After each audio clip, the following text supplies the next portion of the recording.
to Krakoa. Graphic Policy Radio. This is the podcast for people who spend as much time arguing about the mutant metaphor as we do thinking about actual systems of oppression in real life. This is the podcast for Mutant Revolution, also developing mutant trade policy and questioning the value of the nation-state as a political structure. That's right, today we're going to be talking about the series fans have dubbed Hoxpox, AE, House of X, Powers of 10, Powers of X. However you want to refer to it, it is the relaunch of the X-Men titles under the leadership of Jonathan Hickman, partnered with artists Pepe Larraza, R.B. Silva, and Marte Garcia. This is the relaunch of 2019, and it took place over the course of two different simultaneous interwoven series, and now it is moved into the next phase, which is the Dawn of X relaunch. I don't think I've seen comic book fans talking about the meat and content of a mainstream comic book series with this level of obsessiveness since, I don't even know how long. I think even the beginning of the New 52 had people, there were more people talking about it perhaps, but there was less rigor and obsessiveness dedicated to analyzing the text and the significance of something in it. This has really been a pretty singular moment in X-Men fandom on the internet as well. Just so many active conversations happening everywhere. And I'm really glad to be able to curate this particular one for the Graphic Policy Radio listeners today. Joining me, I have two amazing guests. I am joined by Chingy Legay. Chingy is a writer, comedian, advice columnist, and critically acclaimed ex-girlfriend. Her work focuses on queer dating, pop culture, and her weird sex life, and can be found at Out Magazine, Jezebel, Them, and Autostraddle. Welcome to the show, Chingy. Thank you for having me. Yeah, I saw you talking about about X-Men on Twitter a little while ago, and I was like, this is someone who needs to come on to talk about Hoxpox. So I'm really excited we could make it happen. I'm very excited to talk about it. And it's weekly, so it really has felt like we're all watching a show as it's airing. That's how I felt about it. Mm-hmm. And mm-hmm. It's a show to me. Yeah, I think that's part of the reason it's felt that way on Twitter for sure. Yeah. And joining me back again, no surprise to our listeners, is Stephen Atwell. Stephen writes about the intersection of history, politics, and pop culture in The People's History of the Marvel Universe for Graphic Policy, and at Race for the Iron Throne on WordPress and on Tumblr, where he's been covering Hoxpox issue by issue. Definitely check those out if you haven't. I've gotten a ton out of reading them. In his day job, he teaches public policy at City University of New York's School for Labor and Urban Studies. And psst, it's me, the sinister with the mutant gene. My mutant power is overthrowing tyrants and being absolutely fabulous. That's right, it's me, Ilana Levin, a.k.a. Twitter's Ilana Brooklyn, a.k.a. Sinister. So thanks for coming and joining us, everyone. I wasn't planning on even following the series because I've been so frustrated with Marvel lately that it was only people having conversations on social media that were ones that I felt like I really wanted to be a part of because they were so politically complicated and nuanced that actually got me to reading the series in the first place. Were both of you guys sort of excited for this just based on the announcement, or how did it win you over?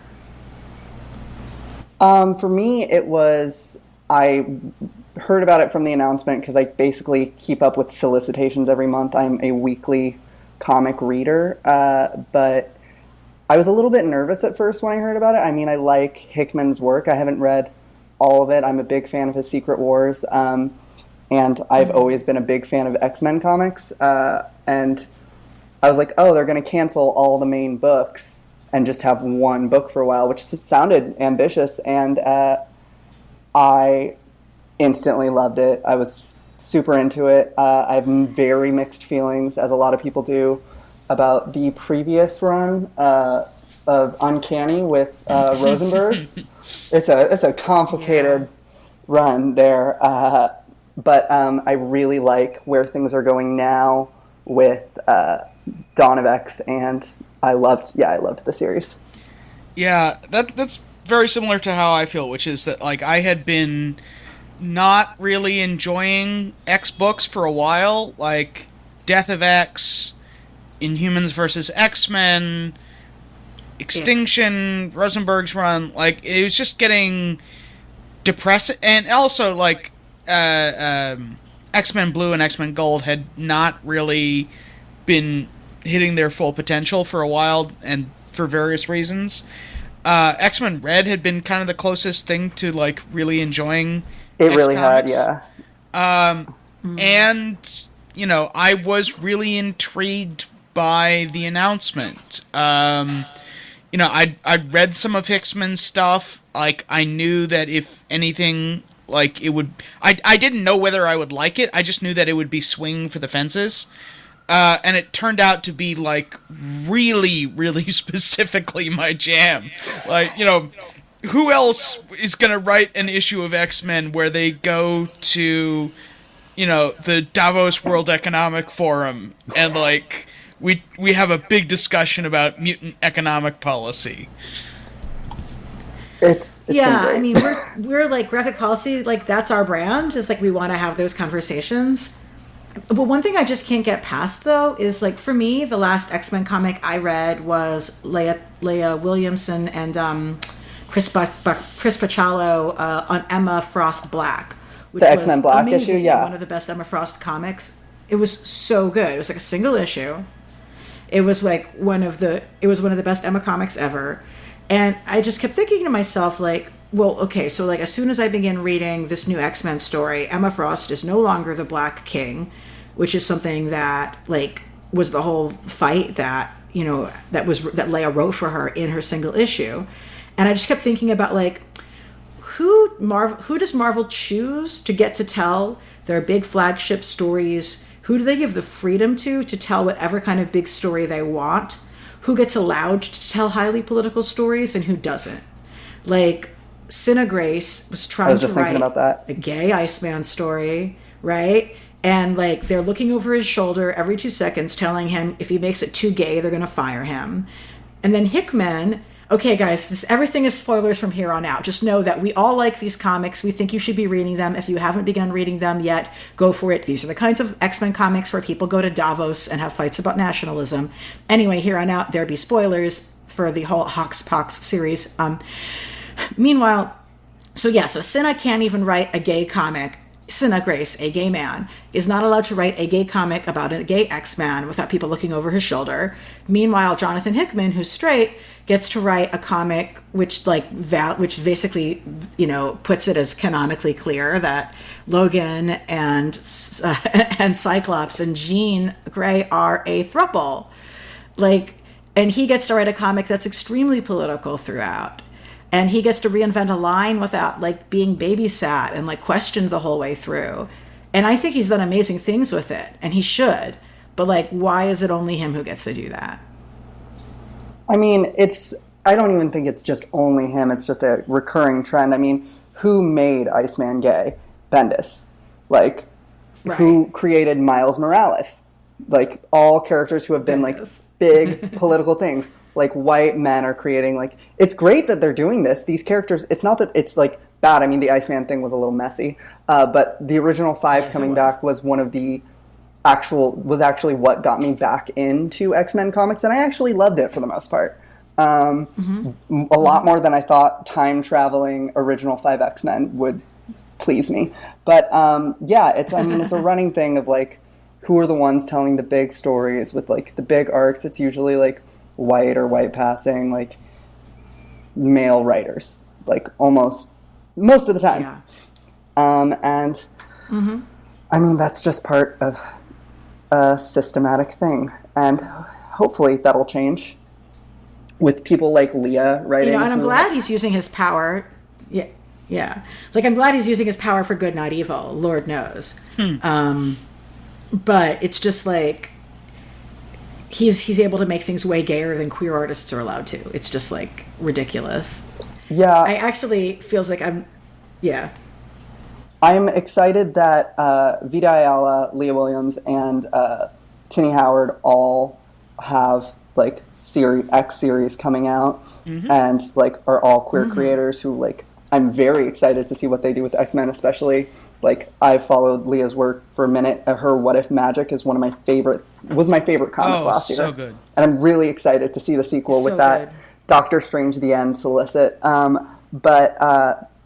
Yeah, these people, like, seeing queer people write these stories, but still there is the, like, it's a writer's room now. It is very much like TV in that there's a writer's room of comic creators who are, like, all building the universe together, but it's all, the showrunner is Hickman.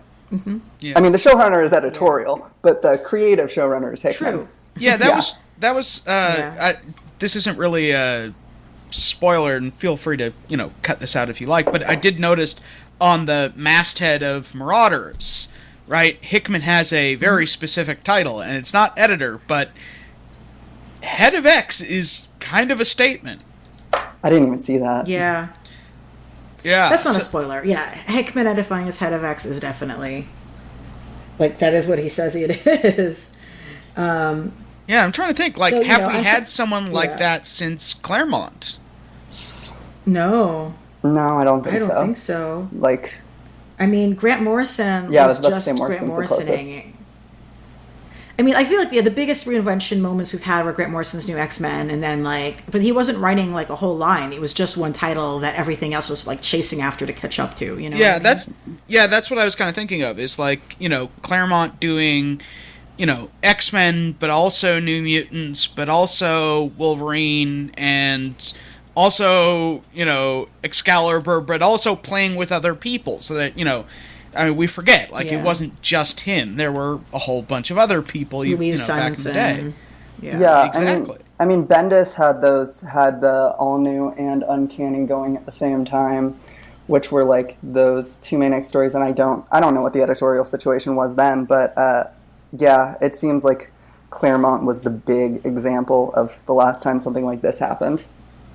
Head of X. Bendis wasn't Head of X. So one of our yeah, totally. So I want to jump into a conversation around the Mutant Metaphor in this comic series. I think that the Mutant Metaphor is something that has been compared to a lot of different things over time. Whether it's like looking at it as a metaphor for race, for disability rights, which I think is a really compelling case that Jay Edidin has made on his show a lot. For Jewish identity, which is certainly sort of baked into a lot of the Claremont early work, him being Jewish and whatnot as well, and obviously queer representation. And with the foundation of Krakoa as a mutant nation state, we have one of the most, like, this is clearly a mutant metaphor kind of story statements that we've had. And it's interesting because, what people's immediate association with that is, I think a lot of it is shaped by our identity and, like, what stories we're reading.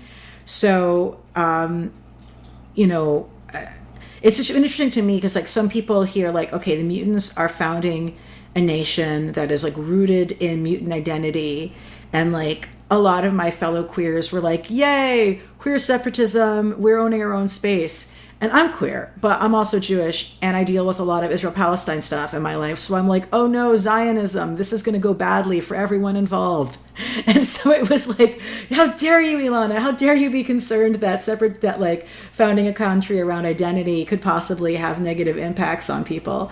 I'm like, So this has been an emotionally fraught couple of weeks with that in mind, and I'm super torn. Like, I want to believe that, like, look, mutants are going to build their, like, queer mutant utopia. And I'm also like, man, Israel was supposed to be socialist, and now they don't even let black people vote there. Actually, that's an understatement. They're not just preventing African refugees from becoming Israeli citizens. They're actively deporting them, no matter how long they've been in Israel, and regardless of the fact that they're Jewish. Stephen, one of the things that you've said was really poignant, which is about, like, how trying to draw a direct equivalent might not be possible or intended. I agree with that. On that theme. Yeah, I mean, it's kind of tricky because, like, yes, there is clear stuff about Israel, Palestine. And one of the things that I do like is that, like, Hickman has been careful to, like, include not just the negative or not just the positive. That, like, at every moment there's, like, this undercurrent of, like, what are the compromises being made? What are the potential downsides? People not agreeing on what this means and what direction it should go.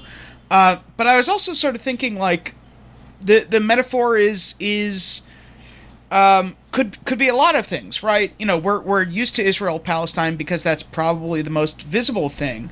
But, I couldn't help but think, like, okay, but what about, like, if tomorrow, they decide to announce the Republic of Kurdistan and demand UN recognition?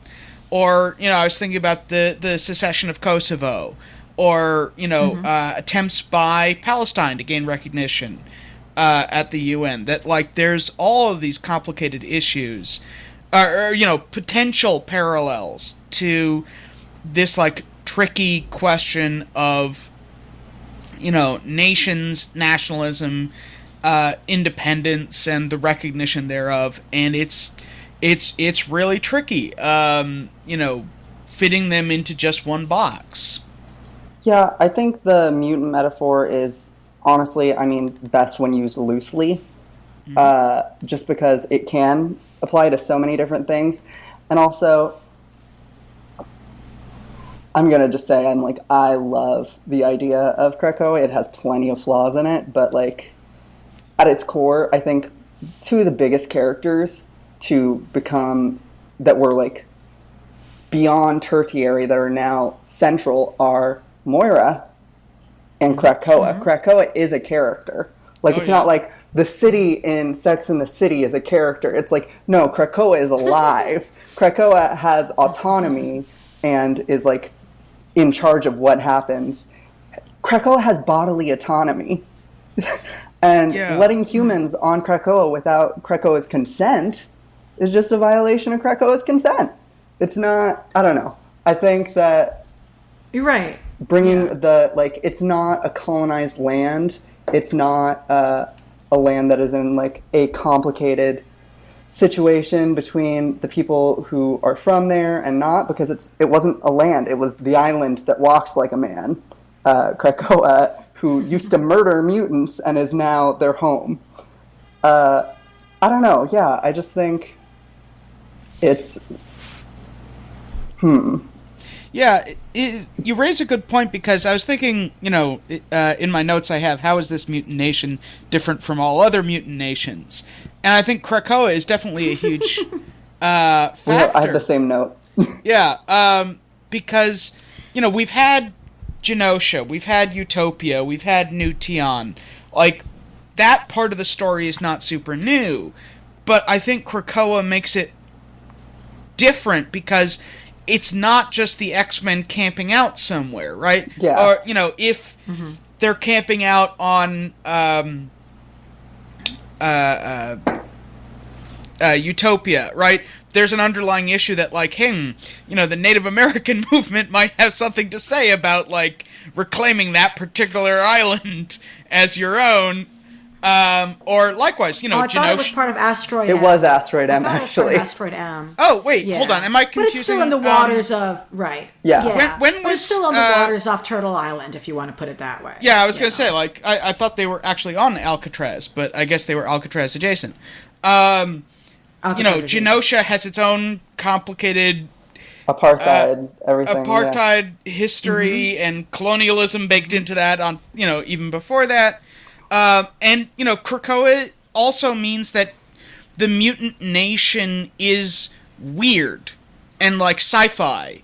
That, my favorite little detail from X-Men #1 is that they clean their plates with, like, goo that eats food residue. Which really grosses out Corsair, and I love that. And, like, that was the compromise, because before that, like, Krakoa wanted them to have edible plates and, like, change their, their gastrointestinal tract to do something. It's like, this is a really different place, and it all functions off of like Krakoan biotechnology and these weird flowers that make weird drugs and portals. That means that like Krakoa isn't just one island. Now it's 2 islands. Now it's on the moon. Now it's on Mars. You know, that's really interesting. And, you know, I think there's all kinds of interesting questions about, like, what is the future vision of Krakoa? Like, what is their version of Manifest Destiny? Because if, you know, you can, anywhere that you plant a flower becomes a part of Krakoa, you know, forever a part of Krakoa. Like, does that mean that Xavier's mansion within the territorial borders of the United States is now a part of Krakoa? What about that? You know, I mean, we have this idea of embassies as territory, but like potentially they can, you know, give those flowers, as we've seen, to anybody, and all of a sudden that place has that level of, you know, extraterritoriality. So there's all kinds of like didn't the story start? Didn't the story start in like the it was in Jerusalem, and it was in the embassy of Krakoa in Jerusalem, right? Yeah, well, so they go to there from the embassy in New York, and like in between they're taking stops on like, you know, the Australian outback and the Himalayas, and you get the sense that like, you know, Krakoa is this sort of not what we would consider, you know, like if we were to draw a map of Krakoa like you sometimes get in the comics, it's not just your traditional sort of blobby borders. It looks more like probably a network or a web of everywhere that these portals touch. But embassies legally have always existed as it being part of the nation that founded them. So like legally, right, if you're the Russian embassy in America, legally that is Russia. So whatever laws they have in Russia, right? So, but this also means that by putting a flower in Krakoa, then you're like, okay, like, then that means this land in, for example, America, like, is actually Krakoan land. This part of land in Africa is actually, you know, like, like Wakanda is not going to want to have an embassy of Krakoa in Wakandan land. That is going to be seceding Wakandan land to like outside people. So it's like, it's even more of a claiming of that space. There are also like parallels, I think, between Krakoa and how Wakanda used to be before it was opened up to the rest of the world. I mean, it's a separatist land that like I have interesting thoughts about the Wakanda does not need mutant drugs. I don't think it's particularly that they are saying we are the enemies or we are not friends with Krakoa, because I don't know, that just doesn't read as very Wakandan to me. It just seems like they don't want to like say we've been conquered, because they haven't been. They don't need to be conquered. They just can be in communication with Krakoa without they don't want to be a client state of it. Yeah, exactly. And they don't need to be, because like Wakanda is a similarly technologically advanced society with, you know, at this point a pan-galactic empire, you know.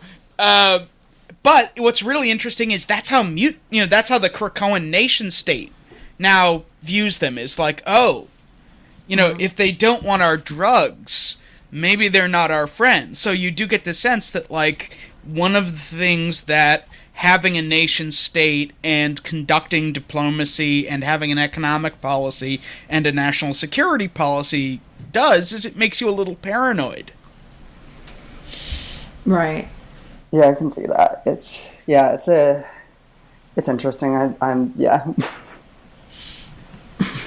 One of the other things that sort of this, you know, Stephen, we were talking about, separatism, and you had pointed out about the amnesty and release of prisoners. Yeah. So the interesting thing is that like a lot of people have pointed to the amnesty that is like part of Xavier's deal as being, and the fact that like all mutants anywhere in the world have Krakoan citizenship as a parallel to the Israel's law of return. Which, you know, clearly it's drawing from. But I also noticed that, like, you know, the fact that he says, yeah, but you also have to let mutant prisoners go, and they will be judged by mutant law instead of human law. That is way closer to the platform of the Black Panther Party from 1966, where they said that, you have to let black people out of jail because they haven't been tried by a jury of their peers because of, systematic disenfranchisement of black voters, and therefore the jury pools. And we really saw this with Sabretooth, where, he committed a crime on U.S. soil and then got sent to a prison that almost certainly breaks the U.S. Constitution. And I was surprised that, there weren't more eyebrows raised over, why is the State Department operating a supermax prison where the justice has the judge has a handgun, and, there doesn't seem to be normal rules of law going on. But at the same time, we also see what mutant justice looks like on Krakoa, which is a lot harsher. Its own thing. Yeah. Honestly, I didn't even think about all that, and then, it's just he does get to be judged by a jury of his peers, but the thing is, his peers send him. They're like, we don't have prisons, and we won't execute you. Instead, we're going to give you a fate worse than death and send you to tree hell, where you can't move. You'll experience everything, but you'll just be there. That was the really weird thing. Is you could even say okay, we're just going to put you in stasis because that's what we're going to do instead, right? We'll knock you out and it'll just sleep forever. But no, we want you to be aware of this. It's wow. Sounds like torture. What's really...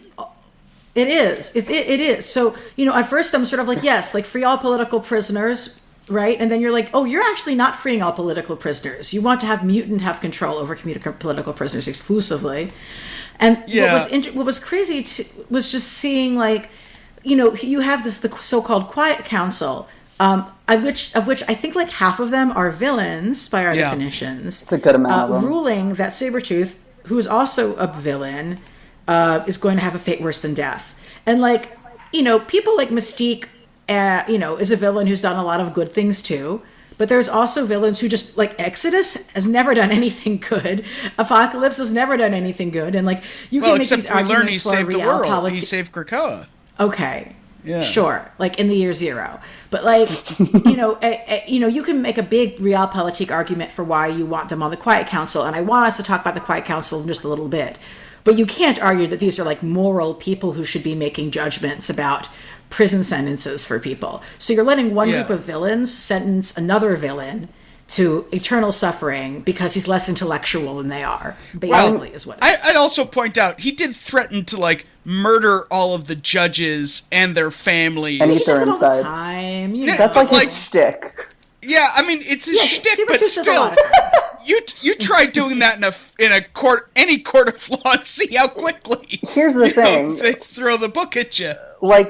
Going to Alana's point, the Quiet Council. I mean, when Eric and Charles go to Mara's No Place, they make it very clear the reasons why they picked all of them. Most of them were because they had a deal. Sinister, they're it's better if we have him near us. They struck a deal with Emma and wanted, what's his name? Sebastian. There we go. Sebastian Shaw. I was not Black Tom Cassidy. Sebastian Shaw as to scare people and also run the Hellfire Trading Company. Apocalypse, I don't know. They had very specific reasons for why they picked most of them, and most of them were because of some prior arrangement, and not because these are the moral people who should be ruling. Yeah, you definitely got a sense that they were pulling in power blocks and saying we want these people having a vested interest in the success of this enterprise, because otherwise they will fuck shit up. But the interesting thing is, what Powers of X number 6 kind of raises the question, is this even the government? If it's the big questions are still being decided by Charles and Magneto and Moira in secret in her little bubble under the island. are they just like, a Potemkin government, and there's like a real power behind the throne? I mean, I think it's a little of each. I think they're like guiding the big moves, but I mean, they did not each come up with the big three laws. Yeah, that is an interesting moment. It's like Moira had, and some of the other ones clearly have their own plan, but like big stuff can be enacted outside of that. So, shall we talk about the three laws? I would love so much to talk about the three laws. Okay, so what's the order? So, first law is no killing humans. No killing humans, which is, I love the way that was developed, because you see the whole kind of like constitutional convention process at work, right? Where Sinister proposes like no killing mutants, mostly to just be a dick to Exodus, and then Jean Grey flips it and says, well, you can't kill humans. And Apocalypse is saying, well, we've got to be able to kill other mutants, because how else are we going to make people strong? And Storm is like, you're fucking crazy. But you do kind of end up in this interesting thing, which is that like killing a human is now a greater crime than killing a mutant, because humans can't be brought back from the dead, which is like clearly a piece of the whole like mutants are special now thing. And I think it's also part of the reason they're trying to make it clear that like there's so many people from issue 1 who are like, mutants are the bad guys now. There have been so many takes like that where it's like, I can't relate to these mutants at all. But I think that was a very clear point that they are not the bad guys. They're not here to kill the humans. They don't want that. They're just trying to have their own independence and the right to live, which they haven't been given. I think it was an interest. I think that there's something in the. I was just going to say, I think it was an interesting point where Mystique was saying, like, what about when they come for us? What if we're defending ourselves? And the person to be like, that's a great point, but let's not talk about that right now, was Magneto. Magneto was just like, who has, like, that's been his stance his entire career. He's just like, no, I think that they're right. We shouldn't do this right now. We shouldn't kill humans at all. Like, we can deal with the aspects of war later, which has actually been like a recurring theme since the first issue, when one of the ambassadors asked about the imperialist being able to move an army any distance in a matter of seconds thing. I think that's totally interesting too, yeah. But one of the things that struck me with the way they talked about it is it has this whole tone of being these superior beings who are talking about, like, stopping animal cruelty. Do you know what I mean? Like, it sounds like, well, we don't want to, like, abuse animals. That would be immoral. And, like, it's right. We don't want to abuse animals. That would be immoral. But it says a ceiling of, like, benevolence of gods being done to lesser beings. And also feeling like, well, if they think that we're going to hurt them, they'll be even more likely to try to strike us, which is, all of that is, true. But, like, so there's, like, still this, like, just this, the mutant superiority, piece of it is, like, still part of the reasoning. Yeah, and it's not that people believe in peace. Yeah, I mean, it's kind of tricky because people should be honest. They view themselves as the future, and this is one of the other themes that's sort of running throughout the book is, like, are they the future? Whose future is it? What does it look like? Because they're, this is something I've written about in the past, like, the language of Cro-Magnon and Neanderthal has been running through X-Men comics pretty much from the beginning. And now, for the first time, mutants are, like, taking it to heart. And we saw there was a really interesting little moment when Emma Frost busts into the trial of Sabretooth and sort of says, hey, we're exercising diplomatic immunity here, let him go. Where one of the cuckoos says, like, oh, look, the lesser beings are playing with tools of civilization, like they're people. And it's like, ooh, they're kind of, humans can only say for so often, like, what if they're the Cro-Magnon to our Neanderthal before mutants start thinking that. Unless we have something else, I am curious about this, the Krakoan personhood and the second law, which is about, like, is there going to be, property rights in land on an island that is a person? Yeah, I mean... It doesn't seem like there are. Like, people have homes on Krakoa and, like, Krakoan habitats. There's the Summers house, there's the House of M, there's all that. But, like, it feels like the second Sebastian Shaw brought it up that he was, like, talking about profiting off the land. That's like, what it was. Yeah, this is very clearly, like, I want to bring, Western-style capitalism and, like, start turning this, this island into little plots of land that can be sold and have futures contracts and subprime mortgages written on them. And Doug Ramsey is like, okay, you can try that, but Krakoa is a person and it will shrug you off. Like, do not wake the slumbering giant, which leads to, like, an interesting, relationship with the land. Yeah, and Storm's whole point in that was, like, yes, we can own something, but it has to be out in the world, like, out in the world outside of Krakoa.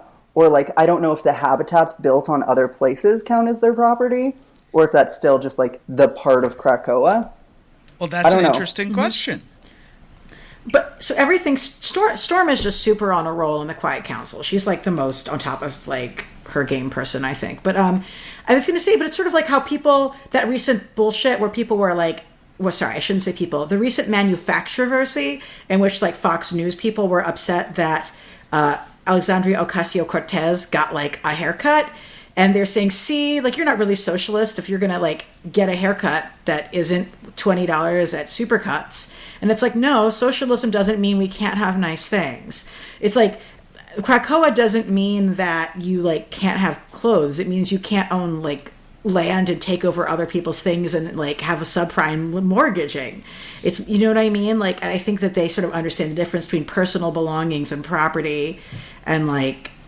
That's well, I mean, that's constantly trying to conflate. That's been a historical conflation ever since, the idea of, property is theft got redefined from, like, the means of production to, like, no, you're going to take the shoes off my feet. It's like, no, that's not what we're talking about. So the third law of Krakoa kind of leads into, like, another way in which we're getting a kind of renewed interest in a distinctive mutant culture with Krakoa. That's another thing that makes it different, is that we've had Utopia, we've had Genosha, we've had mutant state things, but that never happened at the same time that there was this interest in, like, what would a mutant culture look like? So the third law being make more mutants, and the widespread implication that, like, heteronormative monogamy is perhaps not the dominant norm on Krakoa, are kind of interesting. Not the form of social reproduction, and not the required form of social reproduction in the literal and figurative level. Social reproduction meaning not the way that people produce more people, but also social reproduction as in not the way the society continues itself. I hope I did justice to explaining that. What's interesting is, like, a queer fan, like, the first question that he had to Hickman during, like, this Hickman interview was, like, is Krakoa saying that you have to go and, like, have heterosexual babies? And I was like, no, that's not saying that. And Hickman is like, no, that's not saying His that. answer was great. It's funny to me, like, his answer was great. His answer was like, yeah, like, this whole story shows you, like, 4 different ways that people are making babies. None of them are, like, part of, like, man who is biologically, like, chromosome, blah, blah. Like, none of it is, like, gender essentialist at all. Like, it's all super science and freedom and adopting. Mutants come from eggs now. Yeah, we're pod people now. Yeah, which, one of the funniest... eggs that were created. I was going to say, one of the funniest questions that I saw raised recently is, like, so do resurrected mutants have belly buttons? Oh, I love that question. Because, they come from egg now. So, yeah, potentially this opens it up absolutely the reverse. That, like, any two people, or any number, potentially, of people can, like, mix DNA together, inject it into an egg, and you get a new mutant. I also just love that, like, the mutant eggs are created by Golden Balls, who is, I believe, like, a male mutant. Yeah. So I'm like, yeah, you're gonna, like, go and have eggs made by, like, your male superhero kid. Like, do that. That's fabulous. That was the most out of left field moment of the entire comic for me, and I know it was in general, where they were like, oh yeah, they've been eggs this whole time. He's just been laying eggs this whole time. Yeah, that is it's just great. Like, the whole system of the new five, who, like, one of the things that I found the most emotionally compelling from the whole series was like, I think it was Magneto was saying, like, mutants because we've been focused on our survival, we've had to focus on physical strength and fighting as, like, the most prized skills. But if we're existing in a mutant society, we can celebrate other kinds of synchronicities and other kinds of powers, and because we have the freedom to not just be focused on like fighting physically right now, we can use our skills, creativity, and then we have these 5 young people who use their powers together to create and rebirth new mutants in that, like, new mutant genesis system they've developed in an orgy, and that, like, super spoke to me. They developed them in an orgy because there's 5 of them. Yeah. Yes. And the 5-person orgy for making new mutant babies. Well, and it's such a fascinating thing because, like, it feeds into this other thing that the mutant metaphor has become, which is about transhumanism and evolution.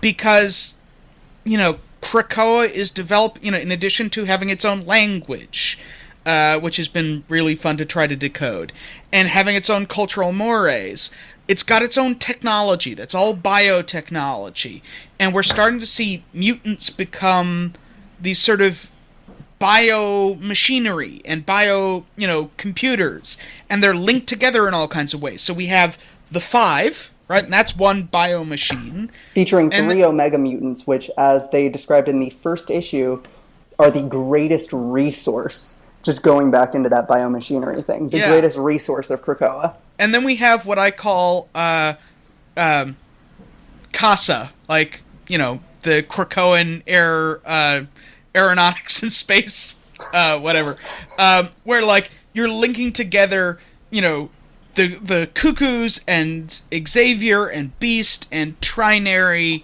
and Storm to have, trans solar system instant communication. Or you've got Doug Ramsey basically doing not only the creation of the language, but the creation of mutant computer programming. And Forge is doing the hardware. And you've got these 5 different, Krakoan systems that run the portals and, make the drugs and make the flowers. Transit, and manufacturing, all that. Yeah, and one of the things that leads to a question is, like, are all of these groups changing the way that people see themselves, and to what extent is individuality being maintained? Because that's the big question when you get to Powers of 10 and the whole X to the 3rd universe, is that it turns out to be all about these, like, mass machine consciousness things where you get devoured into the collective. But as far as we can tell, like, yes, the 5 develop this intense bond where they are doing they're always together and they're doing all kinds of stuff together. They still remain as people. Like, they aren't just a hive mind. So that is another thing that makes Krakoa interesting and new and changes the metaphor.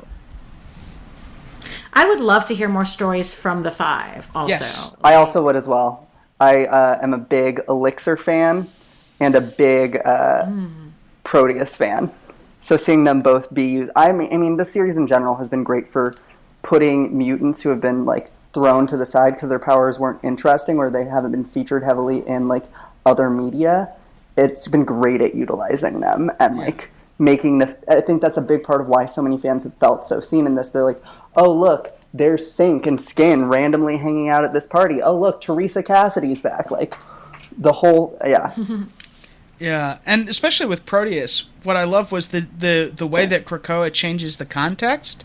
Like, Proteus was introduced as, like, this terrifying vampiric force. But on Krakoa, he's just someone with a chronic illness. And we've invented the medication that he needs to be, functional and productive in his day-to-day life. That medication just happens to be, like, a endless supply of Charles Xavier's body. Yeah, why Charles Xavier? That's so weird. He's not even an Omega. Yeah, I that is the thing that probably stressed me out the most in the entire comic, aside from, like, the adamantium not being in the egg or whatever. I was like, yeah, fine, reality warping. But just an infinite amount of Charles Xavier bodies that Proteus burns out, that made me a little worried. I'm just like, oh, they can just make those. That's fun. All right. To be fair, Charles has to die / fake his own death a lot. Also, is he even in his own body? I thought he was. I don't know if he's still in Phantom X. I guess we'll learn that later. But so that's, yes, I was about to ask that. So like we don't see his face much. He's frequently wearing that egg dome. His bodily posture is, like, much more effeminate than normal. And it's just this whole, like, is this Professor X, like, vanilla flavor? Is this, like, some other permutation of it? Is he being more fabulous because he's still in Phantomas's body? And I think a lot of the reasons why people don't necessarily trust that this is Charles and that he's on the up and up, other than, like, I mean, Charles is often not on the up and up, and he's often that's why I believe it is him. Is the fact that but he's got his face is partially obscured, so that's like a signal that something might not be clear to you. It's harder to read. I mean, yeah, I saw Jordan D. White be like, oh, there's absolutely nothing, like, very emphasis on that, nothing, like, ominous about this. I personally do think it's Xavier for the most part, just because, honestly, yeah, Xavier is most of the time not on the up and up. This series has openly acknowledged that, and that he's an arrogant man. And I think this is just him. I don't know. He was acting weird last time he was seen in comics, around when he did revive, and then showed up at one point in an X-Men annual to just, like, tell all his students they're idiots for not believing in him. Yep. I remember that. Yeah, that was just, I was like, oh, okay. What a terrible dad. But, yeah, I think this is, sure, he has his own agenda in this, and I think that he still is a very arrogant man, but I think, I don't know. I think it's him. Yeah, I agree. I think there's, like, way too much of him explaining in detail, this is why I've changed my mind. For it not to be him, because if it's not him, what is the point of showing us what the transformation was? So I think, like, part of the reason why his body language is different is, like, he likes, being able to walk, and has that, like, level of physical freedom that means he's not so sort of straight-laced all the time. It reminds me a little bit of, like, after, and this is probably what Hickman was drawing on, but, like, after Xavier got infected by the Brood and got his new body back, thanks to the Shi'ar, and he could walk again, like, he was a little bit more, loosey-goosey. There was that whole bit where, like, he got abducted by the Morlocks and they put him in bondage gear. Or where he's, like, playing basketball and being kind of doofy. I think he's kind of enjoying, like, not being dead and, having a physical body. And the fact that, like, he can walk around. As for the helmet, I mean, yeah, I think it's supposed to be sort of a distancing device. Like, I think we're made to question. One of the things that I saw that kind of made me think something different is that it's kind of the reverse of Magneto's. Like, Magneto's helmet, covers certain parts of his face but leaves the eyes visible. Whereas Charles, who is now much more similar to Magneto, is kind of the obverse. But yeah, that's been really interesting. Yeah, I think it's him. I've found it pretty interesting as well. I think the other reason a lot of people have been worried about it is just because it's very reminiscent of the Maker and like another big Hickman character that was an ominous scientist doing all these things. But yeah, I don't know. Well, I mean, And then also, I mean, look, one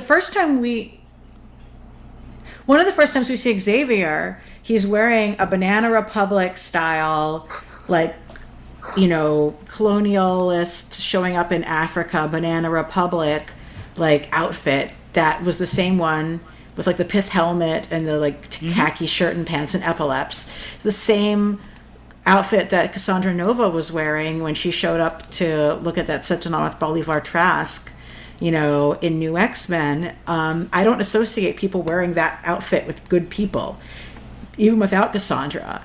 That's like what white people do when they show up in a warm country and decide that they own it. Yeah. And I think that's why, like, having that be when Doug talks to him about, like, you don't understand Krakoa as much as you think you do.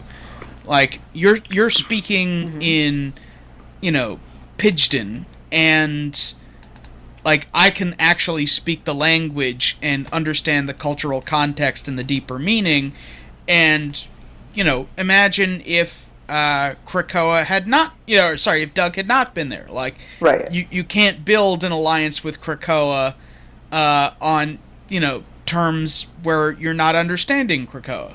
I think it's interesting for once that, like, one of Xavier's biggest flaws has always been his pride and assuming he knows best.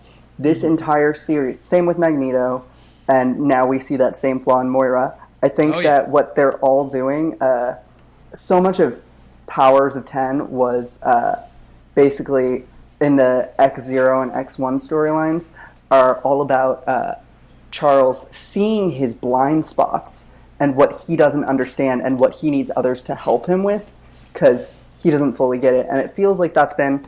I'm admittedly a bit of an optimist about Krakoa and, like, see how well it could go if they decide to keep it going well. Because there is all these checks and balances among everything, and I'm excited to see more of the infrastructure with, like, X-Force and all that. Mm-hmm.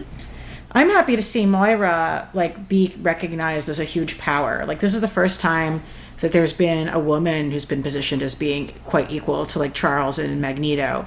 I mean, Emma and Jean are both, like, way up there, but not as equals to them.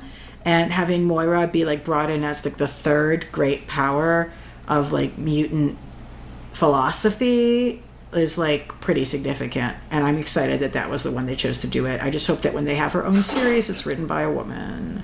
Yeah, and I've been excited that a lot of it hasn't been... that a lot of people have noticed. She's not necessarily a good character. She's a complicated character. Like, she has her own motivations. She, like, the whole not wanting precogs in Krakoa because she doesn't want them to see whatever is in the future or that they always lose, as she says. I don't buy that they always lose thing. I think it's like, I don't want anyone who can see what I'm up to. Yeah. I think she's covering her ass. Yeah. Oh, so you don't think they always lose? That's interesting. Well, I mean, I think the whole thing with Moira, and it was interesting, I was reading Shelf Dust did, like, some, issue-by-issue essays. I thought one of them, they got something really important completely backwards. She can't see the future. She can only see the past. Like, that's her mutant power, is that she knows her past lives. And her past just happens to exist several thousand years into the future sometimes. Yeah, but it's like this whole thing of, like, she is assuming we have always lost in the past. Ergo, we will always lose in the future, even though by the very nature of her powers, she's always changing the future by doing things differently.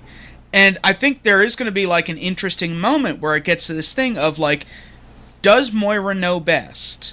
Like, or is, you know, because we see, like, in Powers of X number 6, she's deeply, deeply traumatized by her past lives.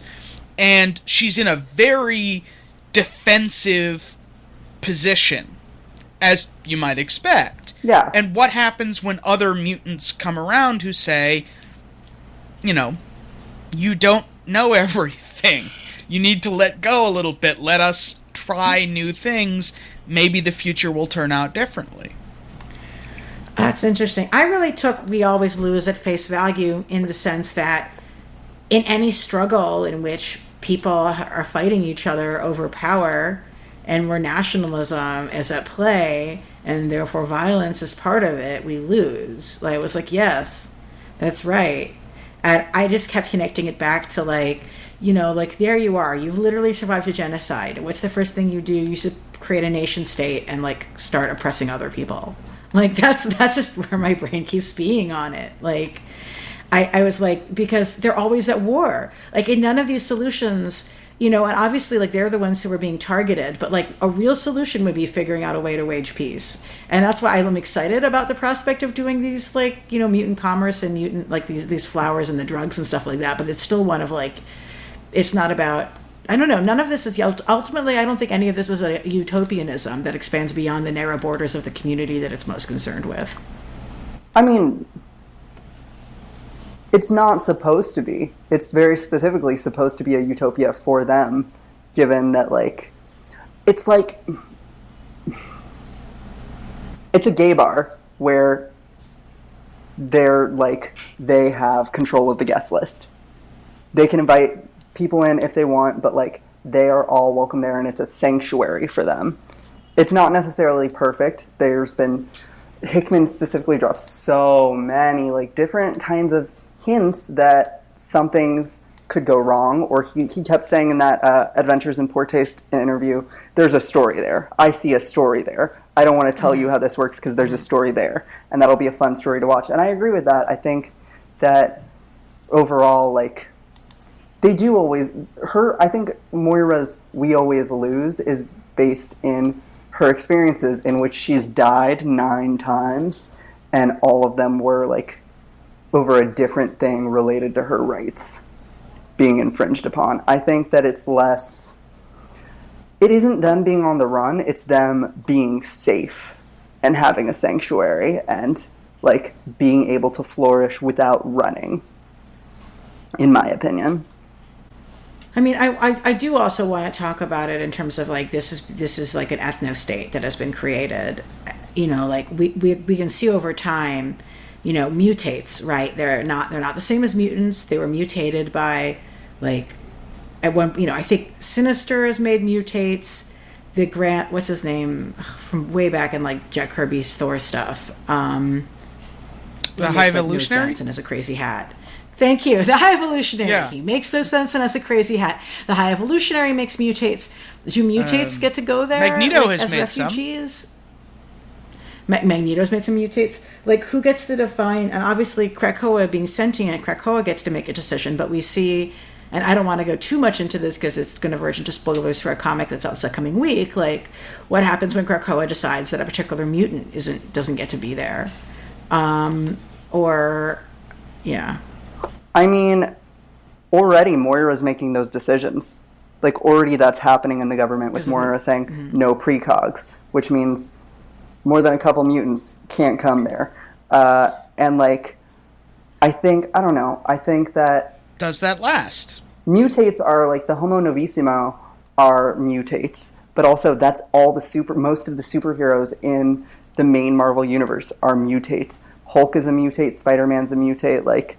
It's not that they are not allowed to come there, they just need permission to come there. So there's a right of return for people who are mutants based on their DNA. But based on their X gene. Right of return for people who are... Right. For people, there isn't a right of return for mutates, for example. Yeah, they're like vampires in old stories. They need an invitation to come in. Yeah, although there's an interesting question about human family members, because the fact that Corsair is given a Krakoan flower, or the fact that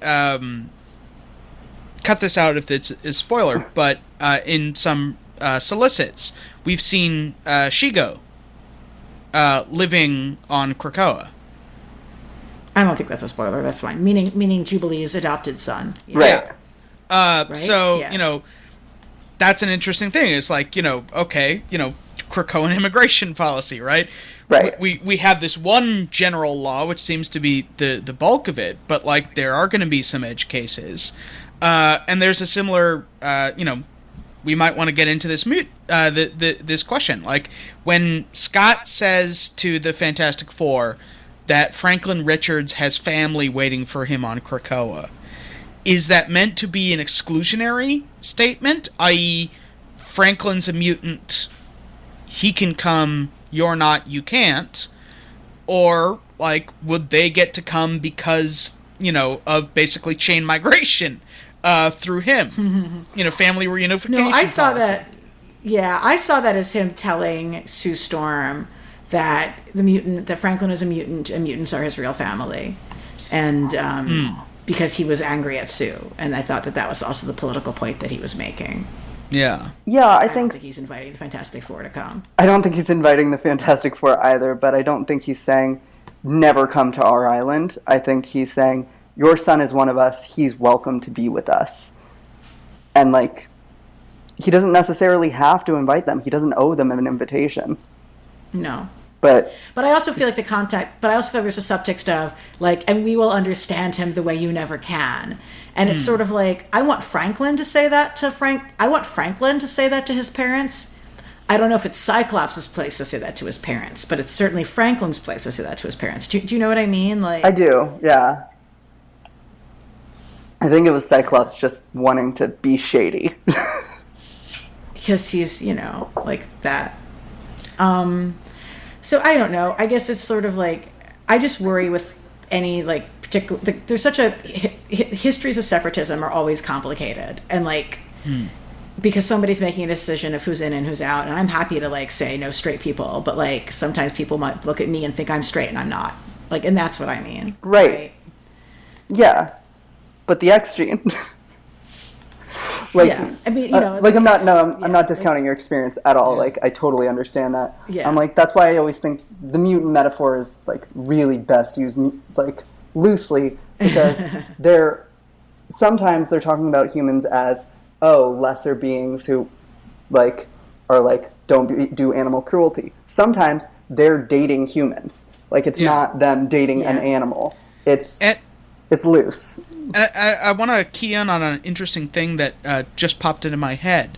So when in one of the many wonderful infographics, they're talking about, like, how does this whole resurrection system work?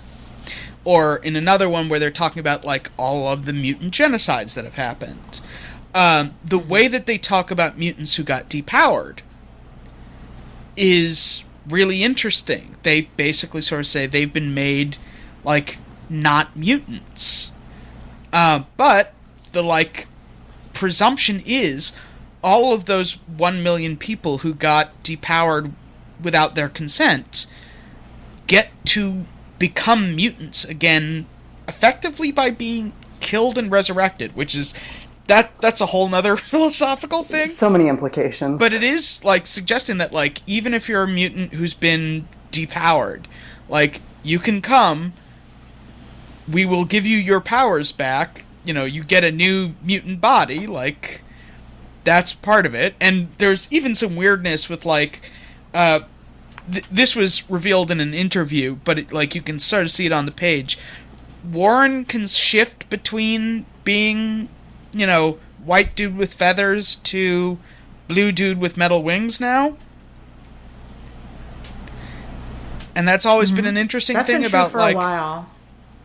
Yeah, but like, after, his death especially, you're just sort of seeing him bounce back and forth because, like, he was a mutant who had a very specific physical nature to his powers.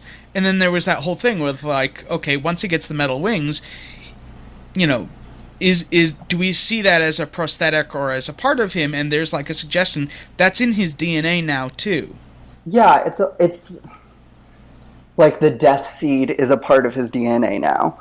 Yeah, I mean, I think I think Hickman had a lot of fun writing those infographics with all the implications that can exist. Like, if we're in a wartime, clones can be made regardless of knowing if someone's dead, only if they've been missing for a month, which stresses me out a lot. That's a whole different kind of Martin Gare.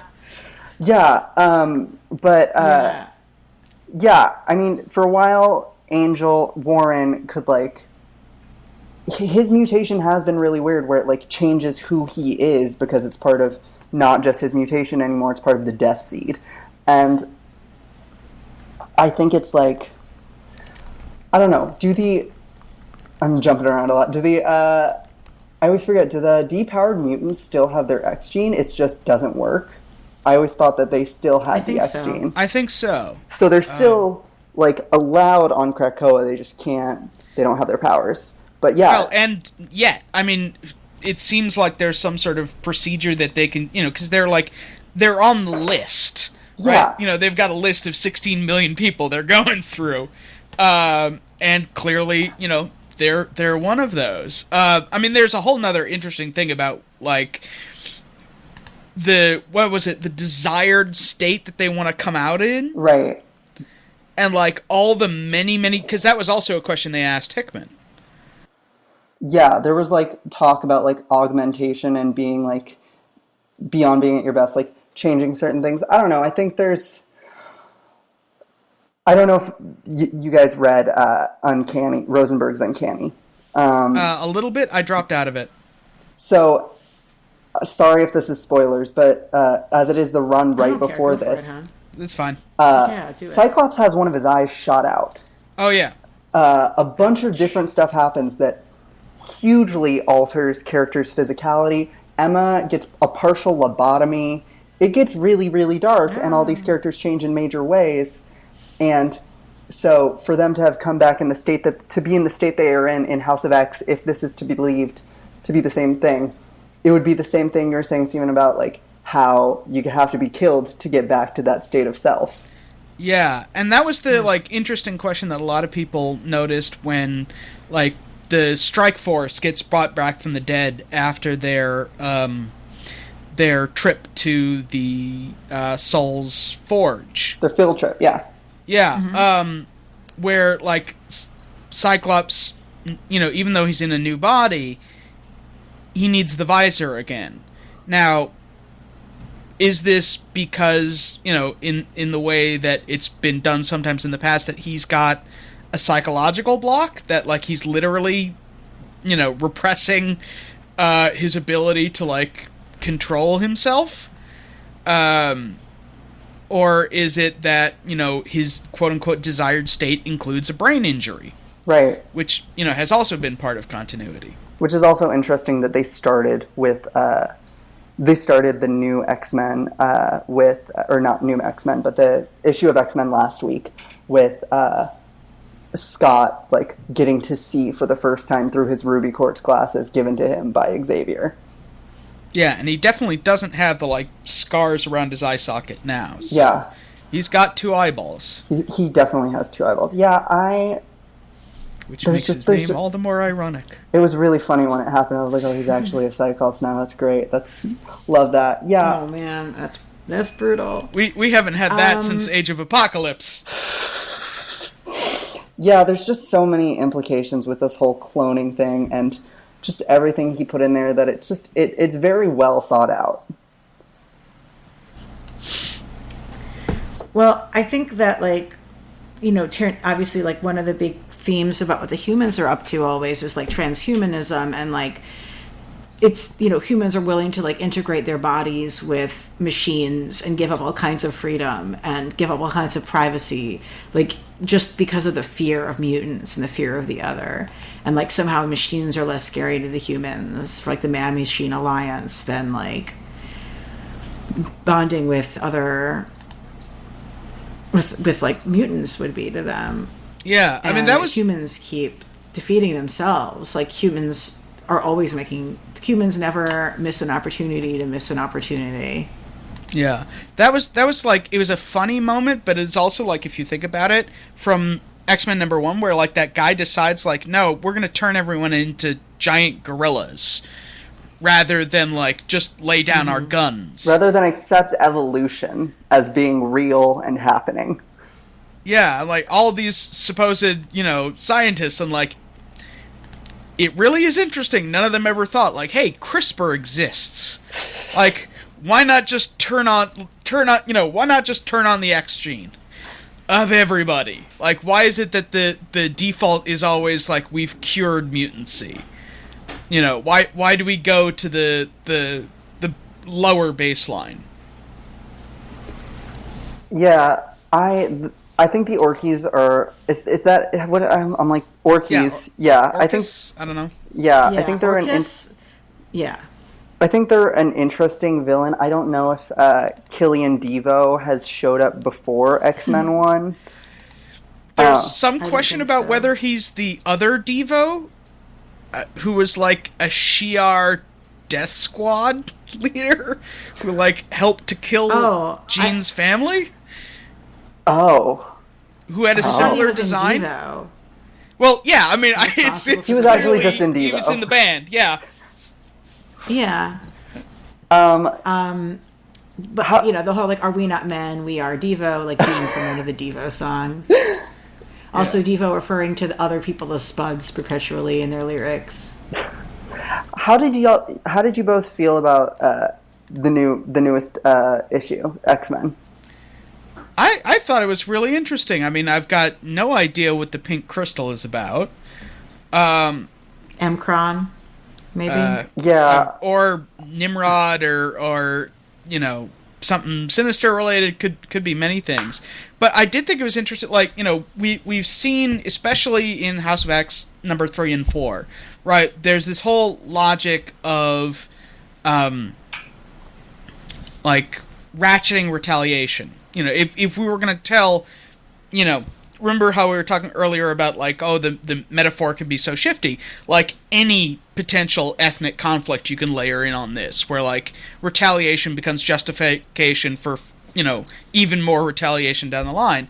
And you can definitely see that, like, Orcus have created this narrative where, like, ignore the fact that we were building, infinitely replicating genocide robots in space, because we have this crazy eugenic theory of demographic replacement, which I don't know if we want to talk about that, but like, oh no, they were the bad guys for coming here and killing people, and then we killed them all, but it's still their fault. I mean, what I love most about House of X3 is how Hickman in the story frames them in like traditional heroic tropes, like, oh, I really wish we had kids together, and like so many times it's been the mutants are the one who, like, the humans are one step ahead of them, where this is the one time the shoe is on the other foot. I was like, the shoe is turned. No, the shoe is on the other foot, and the mutants get the drop on the humans,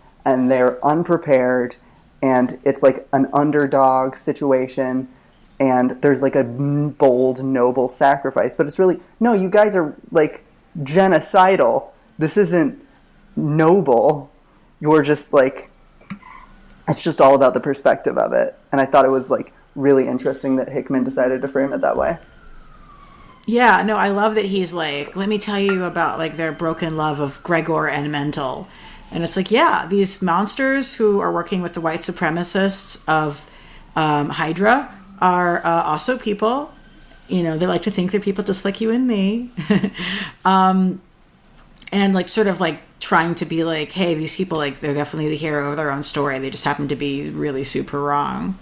They're obviously like, if you're working with Hydra, then you're on the wrong side. It's a pretty straightforward indication. And it also leads into the whole transhumanism thing with the man-machine supremacy, because they're like, in their drive to, don't let them win, right, being the thing that they default to. You know, all other criteria go out the window. They're like switching on sociopathic AIs who are saying literally like, we are going to steal the fires from heaven and use them to burn humanity. You know, like the homo novissimo, like that's one possibility. Another possibility in another timeline is Nimrod rules the galaxy, and, you know, humans are this, you know, Stockholm syndromed, you know, subordinate, rather serve in heaven than care of. Reign in hell is, I think, what the leader of the Church of Humanity thing says. Or not the Church of Humanity, but Church of whatever they're called now. So it's like you'd rather be enslaved to a robot with a sense of the really bizarre and irritating sense of humor than like collaborate with mutants. I think Nimrod is actually hilarious. I do love Nimrod, even if he's horrible. Yeah, that was such a good bit of character design where they made him like evil Baymax. Yeah, with the emoji faces and everything. Yeah, just like make him slightly, you know, chunky and like round, and all of a sudden he seems so much less threatening, even when like he is casually, you know, murdering humans and talking about like, well, can't we just genocide them to make things more efficient? And by the them, he means humans, not mutants. That's a whole nother thing. Like, he has his weird collector's, you know, case for the mutants, but like humans just need to go because they're you know, they're inefficient. See, I think I've seen a lot of people talk about like, are you more of a Hoxer or a Poxer? Which series did you prefer? And like, I think I'm like with a lot of people in that I preferred House of X because it was just all the timelines worked for me, or like all the storyline is just very strong, and I like it as a whole book. Whereas like each issue of Powers of 10 just felt kind of like sketches sometimes, like skits, and like some would like always hit, but some would miss. But I think where like the real strength of Powers of X or Powers of 10 is the implications it raises that don't show up if you don't read it. If you just read, like, you will get a full story if you just read House of X, but Powers of 10 serves as an infographic on its own in that it draws parallels between the humans and the mutants. It like that's where all the big meat about machines really comes in, is in Powers of 10, because it's all that future stuff. But like the resurrection ceremony, for instance, people have described it as feeling kind of culty and like talking about making more mutants. Similarly, in the like second of the, I think, Powers of 10-3, where there's the big battle in the X2 timeline, there's culty behavior. Yeah, and they burn a baby's face off. Yeah, and turning it into, like, talking about making more machines. So I think, I mean, there's just all these parallels being drawn, actually, instead of between the humans and the mutants, between the mutants and the machines and their cultures, and, like, all the infographics about group minds and dominions and all that being actually formed in Krakoa, in, like, the 5, for instance, the Resurrection Machine 5, and, like... See, I don't know if they're parallel so much as contrast, because the thing that really annoyed me about, like, people were saying that it was culty was that they were saying the loving resurrection ceremony where, like, it's done like something out of a Renaissance painting with, like, these shafts of light and, like, everything is perfect and Edenic is the cult, but not the bit where someone burns a baby's face off. Like, no, one of these is basic ritual, you know. Well, and in that timeline, that is the ordained religion, like the widespread religion, whereas this is the mutants on their island doing their weird thing that scares all the humans, which is just an orgy. They're all naked. Yeah. Like, let's touch our naked, slimy friends. But, you know, the thing is, it's loving. right? It's like Right, exactly. And, you know, so people should not be freaked out about that. Yeah. Like the mutant resurrection ceremony. Like, Stephen, you had like a really great take on it, but like... Yeah, it's call and response. Storm's role. It's any religious ceremony. Like, I dare you to go into, you know, an Abyssinian Baptist church at Easter, or like go into a synagogue on Yom Kippur and tell them they're a cult and see how well it does for you. You know, because what the content of the ritual is about, and the content matters, is in the mutant case, this is saying, are these the people that we know and recognize? Yes, they are. We are joining them and loving them, and it's all about, like, power is shared, authority is coming from multiple figures.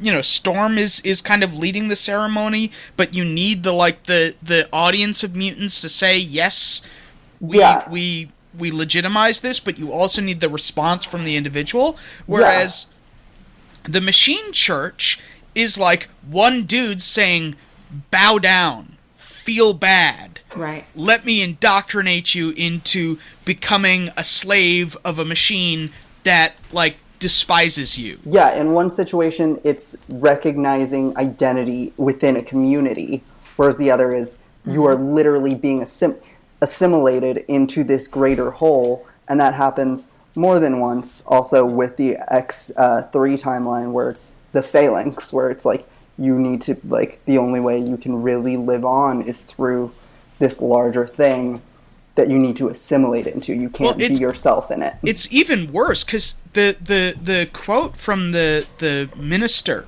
is, you will never fully assimilate. You will live in this horrible middle place where, like, you know that you're flawed and you're never going to be like a mutant. Like a machine. But you're never going to be perfect like them. And it's like, oh my god, that's so much worse than the Phalanx. Because at least the Phalanx, like, recognize that, you know, you are quote-unquote worthy of assimilation. They just can't download you. They just have to download a copy of you. Yeah, this is like saying, you know, you are not worthy of assimilation. You're just going to mutilate yourself in imitation. Now, the resurrection scene gives the opportunity to talk about the art again a little bit, which is like, I think that, you know, all the visual references that the series has made to Renaissance painting, like, for example, you know, we have lots of God creating man imagery, very Sistine Chapel, and all these things are directed really beautifully. And I think that it does those things really well. But when I look at the characters and I look at, for example, like the resurrected Jean Grey, I don't know, dude. She looks like she's 20, maybe at most, possibly a late teenager. I look at Cyclops. He looks like a grown-up. You know, the aging of the characters, normally I'd be like, oh, well, this is just an art style. You know, like, some people are like, oh, well, maybe they're supposed to be at different points in their life. I'm like, no, I think this is just an art style problem.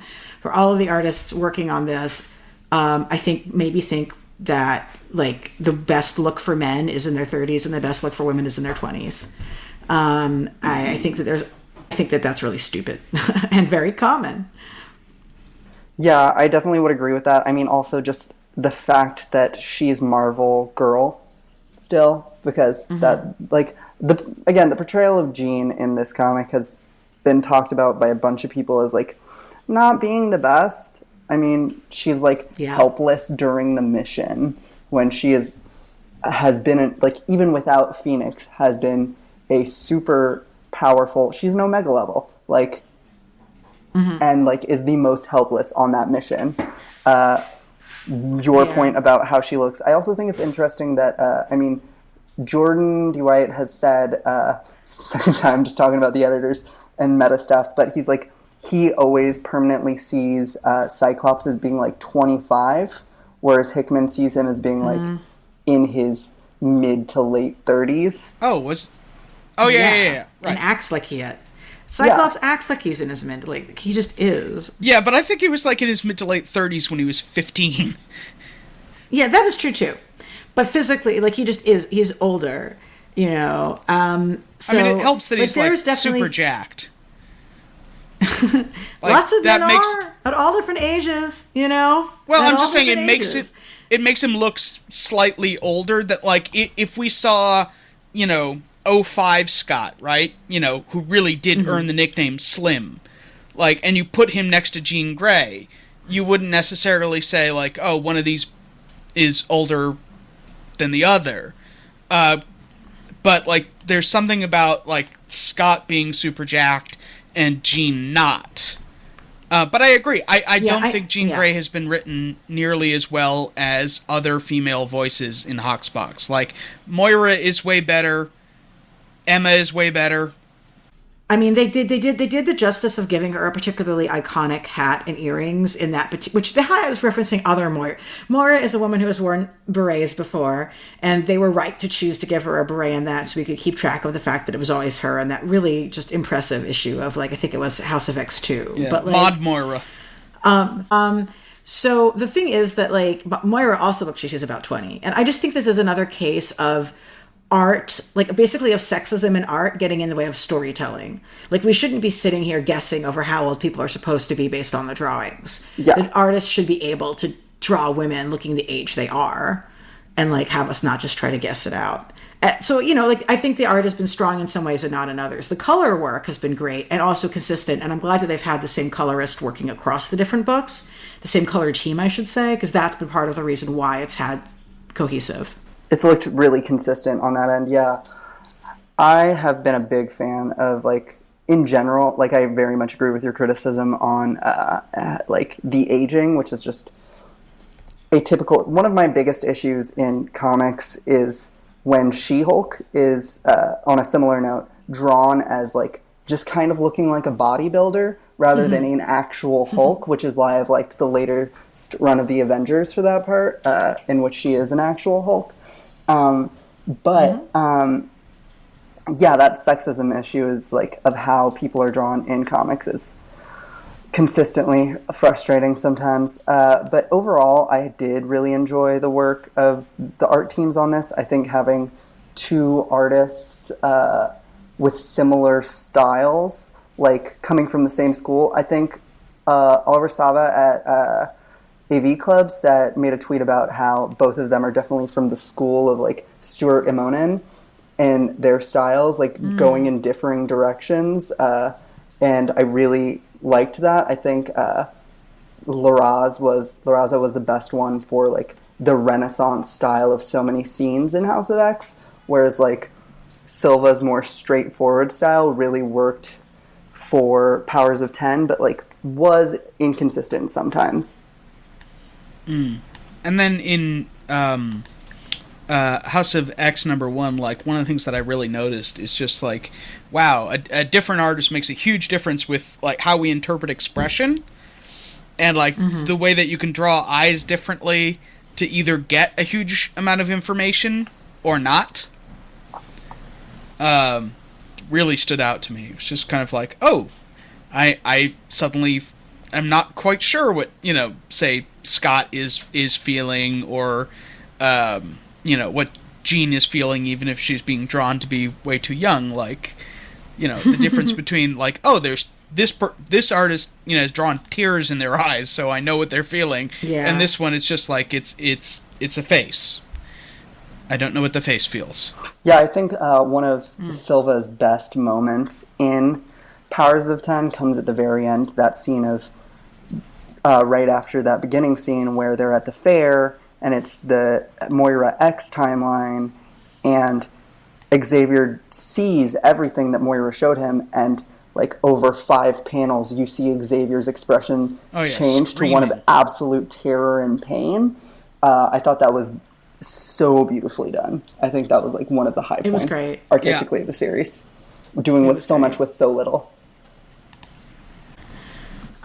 So let's talk about graphic design and charts. They have had infographics being made on the regular by Tom Muller, a graphic designer, thing that Hickman has used before. And they've definitely been able to use those graphics as part of the storytelling. And of course, in the most recent issue of X-Men #1, just really released one of the biggest pieces of big X-Men news in a graph before.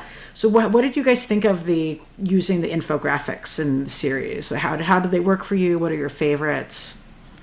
What did you think of the device? See, I'm big on, I'm someone who will regularly read a fan wiki, so something like this is really enjoyable to me. It's like getting all this information that, like, if you took the infographics out of these comics, they would not function as well. You would not understand what is going on without long speech bubbles. I think that they were really brilliant for getting information across. I'm curious to casual readers, if it will make it more accessible or less accessible, if they just don't feel like reading something that doesn't come with, like, the pretty pictures. Yeah, I wanted to highlight so Strip Panel Naked on YouTube did a great video. It's like less than 7 minutes long, called Crafting a Documentary Comic, about the infographics. And one of the things that they point to is, like, there's an interesting thing that they do with them being diegetic or not diegetic. Like, some of them are coming from clearly different perspectives. Like, Moira's journal is different from whoever is writing the main ones versus, like, the Bar Sinister blind items. Those are just very different voices. But they also point to the way that they're used to break up sequences. So that sometimes you'll have a sequence about something, and then you'll get a infographic that, like, wraps it up, and then you change sections. Or sometimes it goes the other way, where an infographic starts a section. But it does really fascinating stuff with tempo.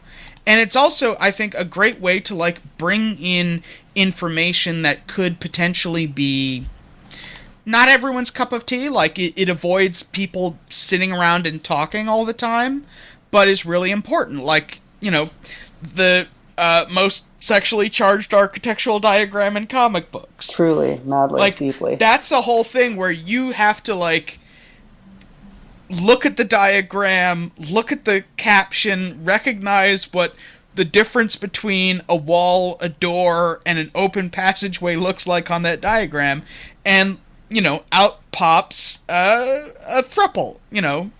So let's explain this to people. Okay, sure. So if people haven't seen it, in X-Men #1, there is a floor plan of, like, with Cyclops, like the Summers family. The summer house. On the moon. The summer house on the moon and what it looks like. So you see, like, where different rooms are and stuff like that. And there's 3 bedrooms. You see that the floor chart shows different rooms for different people. There's 3 rooms that are in a row. One of them is marked for Logan, one for Jean, and one for Cyclops. And there are doors connecting the rooms in between them. Additionally, each room is numbered and assigned to a different person. The numbers on the key, the infographic key, are not in numerical order properly in the case of Jean, Scott, and Logan. Jean's room is between the 2 of their rooms, as labeled in the chart, but her number isn't sequential. So it pretty clearly looks to me like actually Jean's room isn't supposed to be in the center. Logan's is. And at the last minute editorial, I had a gay panic and decided that Jean's room was in the middle, but they didn't renumber it. At least that's how I read that aspect of the diagram. That's a possibility. I did want to say one thing, though.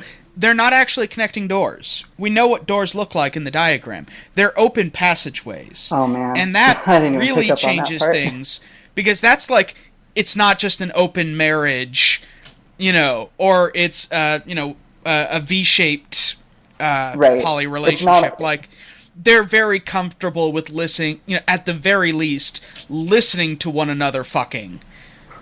You know, that's like zero privacy. Like, you're gonna hear everything. You'd better hope that Wolverine doesn't snore, because he just looks like a guy who snores. He just looks like he snores. He snores. I bet he has night terrors. I think he has night terrors and snores. Oh, Sure, they all probably have night terrors. Yeah, I think every mutant does have night terrors. Fun fact. But yeah, I mean, God only knows what they're doing about the cigars. Okay, so it's not even interfacing doors, it's there are no doors. That's pretty mind-blowing. Yeah. Do you think I'm right, though, about the reason the numbering is off? I don't know. Like, why else would the numbering be off? I think they don't want it to, I mean, they could have put the numbering in a different order and still had it be out of order to be like, oh, this is, like, I don't know if it was as much I think there was not panic, but like, yeah, we don't want Scott and Logan's room next to each other because editorial probably doesn't want them to be outright like they want Jean to be the connecting bond, but like there's been so much like I can't decide if it's queer baiting or if it's like actually I want it to be realistic and like actually be Scott and Logan love each other because of course they do. I was gonna say in the big like Return of the Jedi celebration panel, right? Logan is the one in the middle, and like getting the tummy rubs from Scott. Unlike the rooms, Logan is the one in the middle this time. See, I really think that Hickman is trying his darndest, and that Logan is the middle room in the chart from the numbering pattern, and editorial had a last-minute freak out, and so they're like, yeah, we'll change the labeling, but then they didn't change the numbering, because he still wants us to know the truth. But speaking of the poly thing, my headcanon is that, like, Emma is definitely part of this. She just refuses to share a room with Logan. Well, she also has her own she has her red keep, right? Yeah. I mean, I think she loves having the White Palace. Yeah, there we go.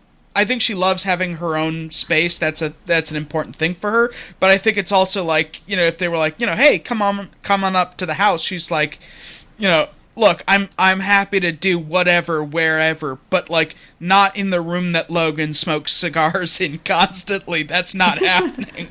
Yeah, I also there was like a lot of talk about like the family aspect of it and like how there's like 9 bedrooms in the house with like one for Alex, one for Kid Cable, one for Rachel, who's prestige now, and one for Vulcan, who's my new favorite character. Oh yes, Vulcan the himbo.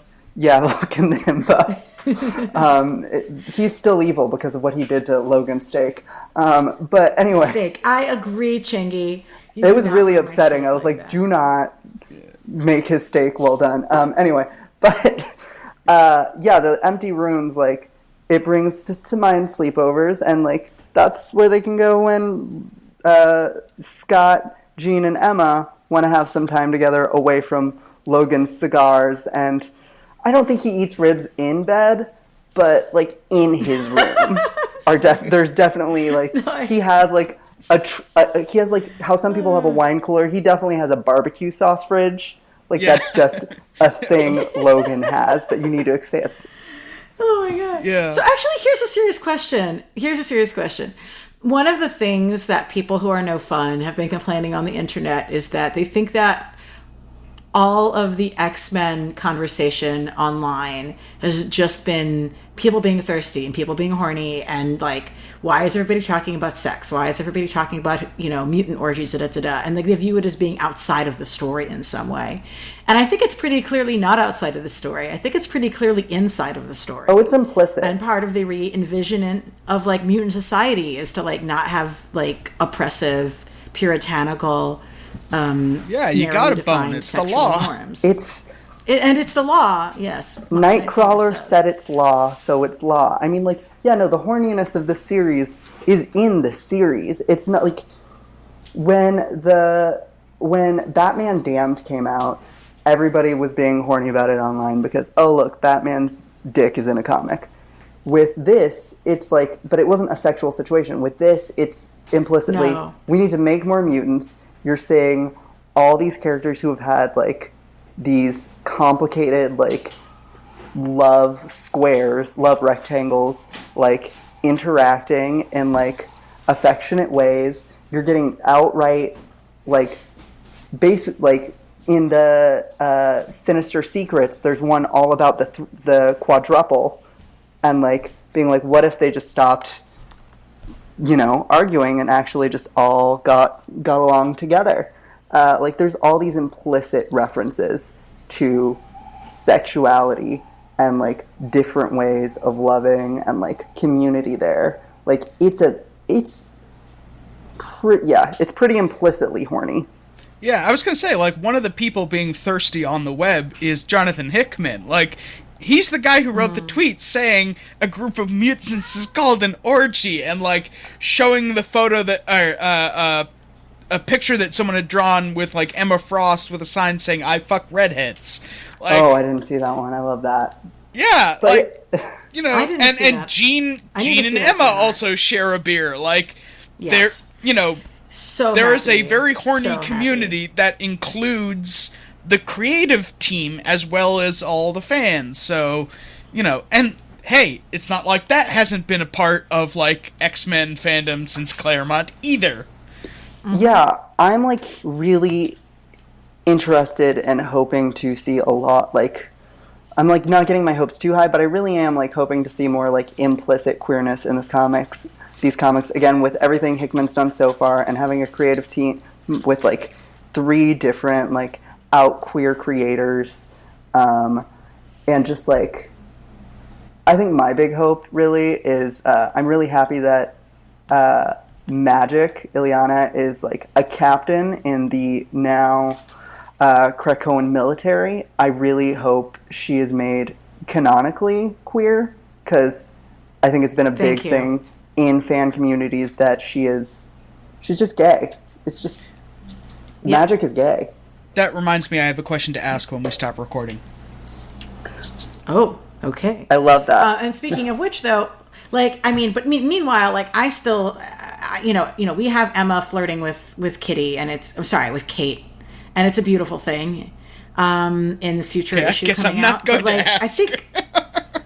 Oh, yeah, she's doing that. But like, I still think that the creators are not going to. None of these. No straight white man is going to ever let Kitty be bi, despite what Christopher Claremont intended, because they continue to treat her as their like fictional girlfriend from childhood, who they can't fathom that girl would be bi, even though there's probably a decent chance that she is too. So I don't have high hopes for that, despite like that becoming canonical. Like I think the writers even are intending it, but I don't think that the higher up will let it happen, which is ridiculous, because if there's anybody who we know was intended to be bisexual, it's Kitty. Seriously, Chris Claremont himself said at FlameCon that he'd always intended for Kitty to end up with Rachel Summers in the end of the day. Yeah, and I mean, Spaketh Claremont.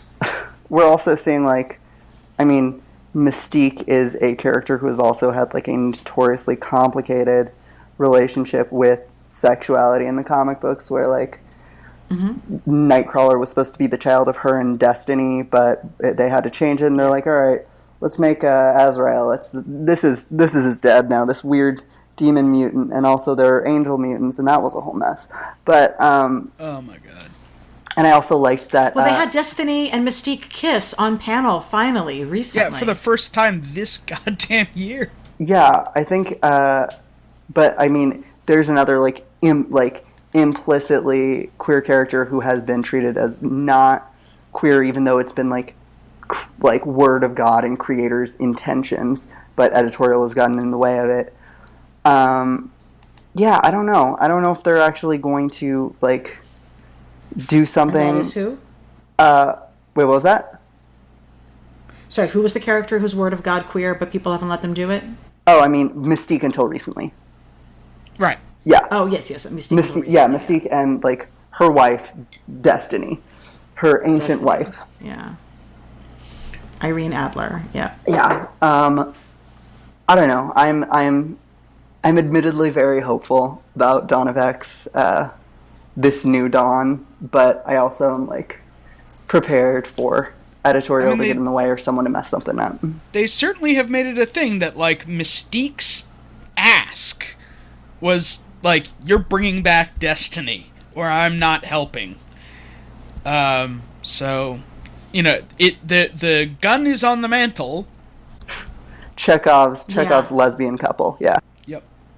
We're just all Chekhov's queers. It's mutants. They're all Chekhov's queers. Truly.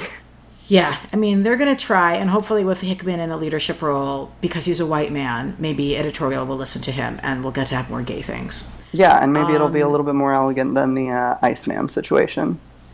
Which was, don't even, just, it makes me so angry. It makes me so angry. To be fair, that's how I feel about New Tien, that Secret Empire mutant nation. I don't acknowledge its existence. Yeah, there's a whole event that needs to be dropped down the memory hole. Yeah. Like, I have an essay about bisexual erasure I'd like everyone to read. I'm sure you all know. Anyway, so let's sort of wrap this. I've got so there's a question we got from a listener, basically saying, Marvel is scared of politics right now. Like, when Art Spiegelman mentioned Trump in an essay about, Marvel, like, anniversary, like, they wouldn't freaking run it. Like, they're scared about talking about politics. And yet, House of, Hoxpox is super political. Is Marvel just okay with this because it's largely metaphorical? And, my answer to the listener is yes. That is why Marvel's okay with it. They're okay with it because it is metaphorical. That's just pretty straightforward, clear to me. I think they're comfortable with it in small reader- doses, but this is definitely a big dose. Mm-hmm. Yeah, but because it's a metaphor, he can do it. Because he's not actually writing about Israel-Palestine, and he's not actually writing about real world white supremacists like the president, etc. Yeah, I mean, my hope is that, like, with, certain structural changes at Disney Marvel, that, if they continue the process of, like, chiseling out Ike Perlmutter, that hopefully we can get some better representation. Maybe even in MCU movies. Like, we'll see how far we can get Disney to budge on this, but it's got to be better than Perlmutter. Somebody else asked, where are the Illuminati? Like, where do we think they've been? Are they aware of this? Do they care? Ooh, the Illuminati meaning Doctor Strange, Professor X, I'm sorry, what's his fuck? Doctor Strange, Reed Mr. Richards. Fantastic. Tony Stark. Yeah. Dr. Doom, Tony Stark. Namor, Black Panther. The Namor scene was interesting. I totally felt like that was the most in-character writing of Namor in a long time. Namor is, But yeah, what Marvel has named as the Illuminati, who are like leaders amongst different species of the Marvel universe. What do they make of all of this? Why haven't they been mentioned yet? I mean, I obviously think it's stories to come, but like, what do you think they're thinking about it? I mean, I feel like the Illuminati haven't been mentioned in like a little bit of a minute now. They seem to, like, after the Secret War, after time runs out, what's it called? After Secret Wars, it just seemed to dissolve and not really be mentioned again. I don't know. So many of them were like either dead or lost in space for a while, or not speaking to each other. Yeah, I don't consider them to be like active players in the game right now. And like, even if they were, I just feel like them not being mentioned is because this was supposed to be very X-focused, not like Captain America showing up to be a jerk in the comic randomly. Oh, please don't start. I hate the way that, like, people who haven't read classic Captain America will write him in Captain America. Will write him in an X-Men comic. Yeah, because, like, yes, I know exactly what Captain America would do if, like, the American state started oppressing mutants. It's called he leads the mutants to war against the American state and overthrows the government. Yeah, and like one of the most interesting like single issues I read recently was a Captain America, like a couple issues ago, where Steve was actually like, he's no longer Captain America right now, he's just Steve, and he's at the border, like, helping like undocumented people like cross over and be safe from white supremacists. So I feel like the times they are comfortable like bringing up politics, it's like very blatantly like, yes, murdering undocumented people is wrong, like just like biggest on the nose white supremacy. But in the like larger question, the Illuminati, I don't see them as still being like major players. It is going to be interesting seeing how the rest of the world with these comic characters does interact with the mutants and Krakoa. Right now I'm enjoying the little sandbox there and by themselves, but it'll be something.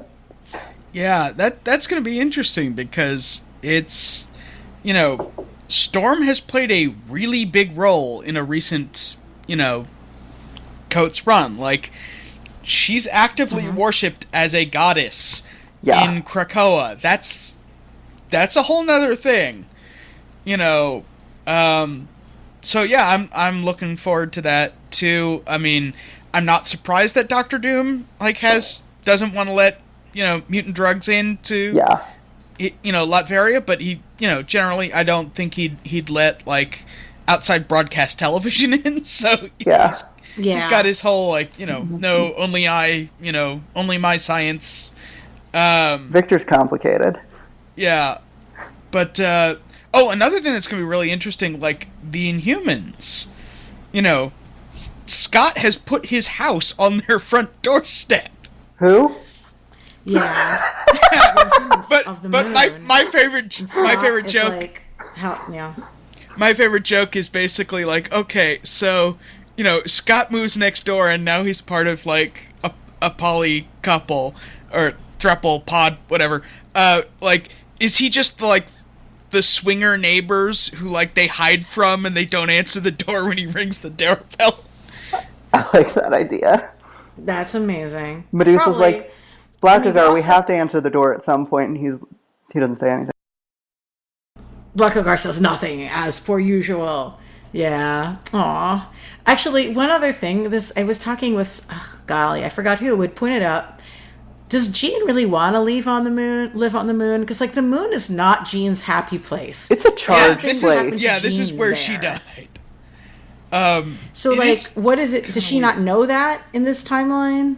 I'll admit, I've pictured as, like, that episode of The Office where, like, Jim shows Pam the house he bought that was his childhood home, except it's this, like, instead of that, Scott's like, Jean, do you love what I bought, where I set us a house? It's just like, oh, the site of many of my greatest traumas, yes. Thanks, honey, it's great. Yeah, it is kind of weird, though, that, like, with the portals, I wonder if it feels like living on the moon, if you can, like, walk through a door and all of a sudden you're on Krakoa. Like, the spatial reference, I think, are going to get very complicated. Yeah, they are neighbors now with the Inhumans and weird chained up Nick Fury, the Unseen. But yeah, I could see, like, I don't know, it's the same way with Moira, where she's just like, one of the entrances to my place is into Krakoa. The other is, like, the most beautiful culinary, like, city in the world, which I really want to see what that is. But, like, with the portals, assuming it's New Orleans, no? I hope so. I would hope so. But with the portals, like, you really can go to any habitat, anywhere. So I don't know if it's just like, oh, look, we have a view, but this is where they sleep, and this is also where Jean had some not so fun moments. And it definitely is the Jean who remembers that stuff, because she makes a reference to Inferno. Yeah. So, like, she's, you know, that's the funny thing is, like, yes, she's wearing this earlier costume.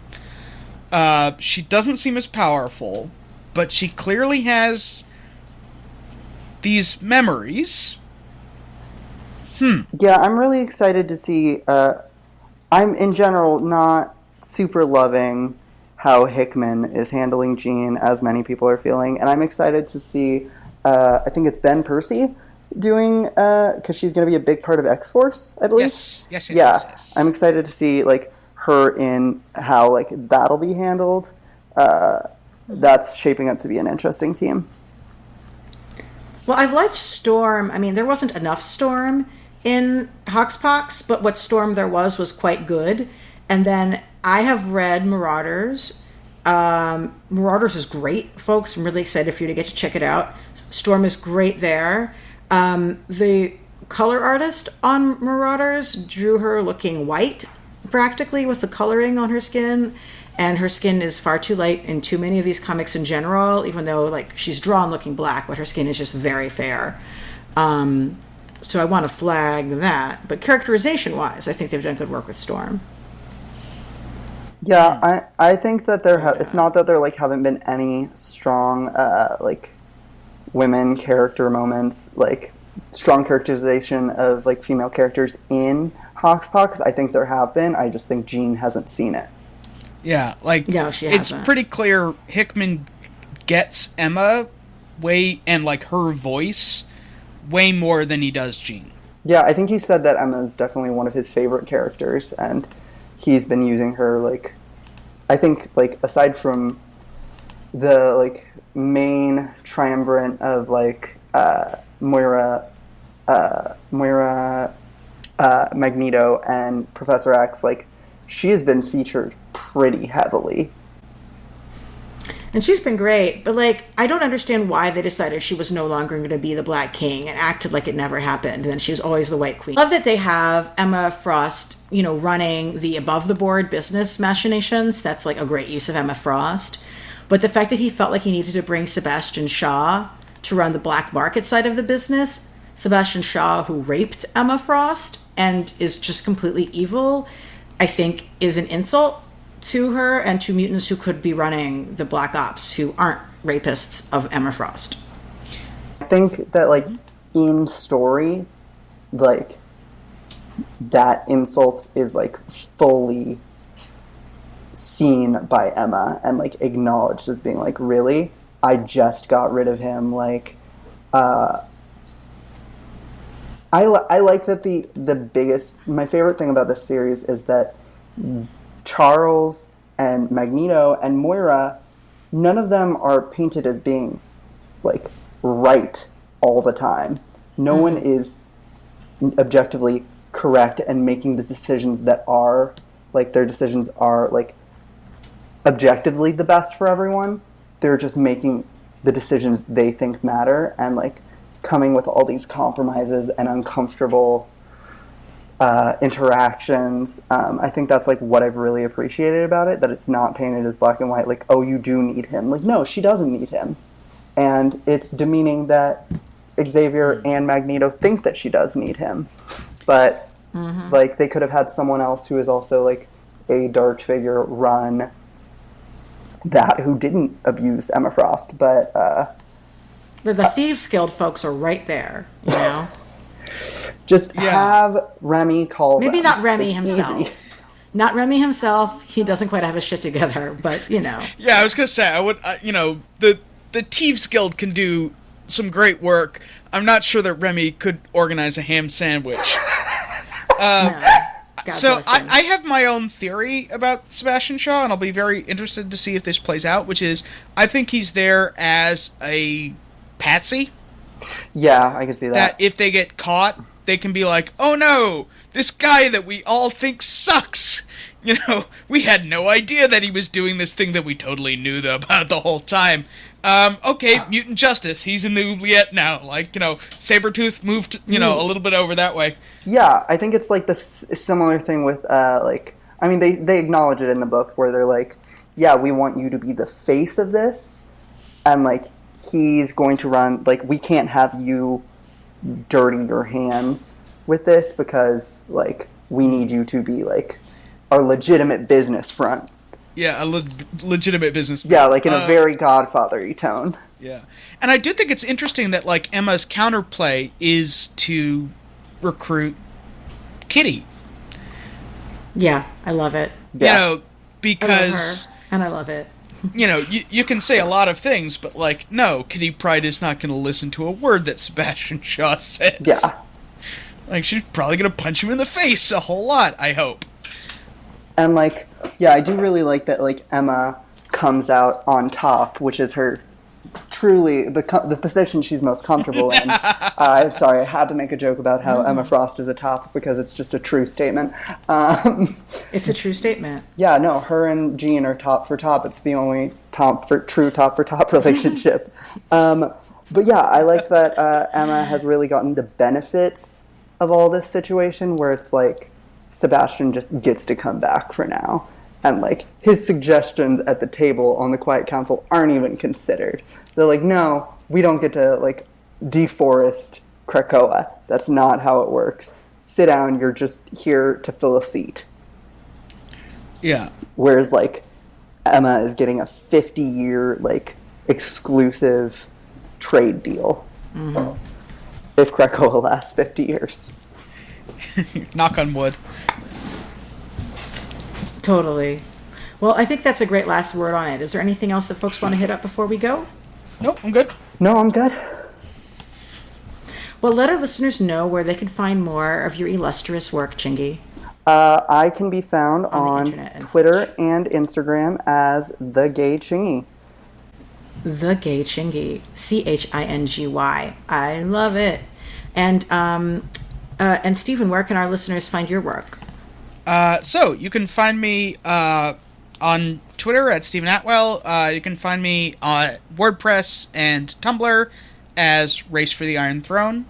And you can find me at Graphic Policy with the People's History of the Marvel Universe.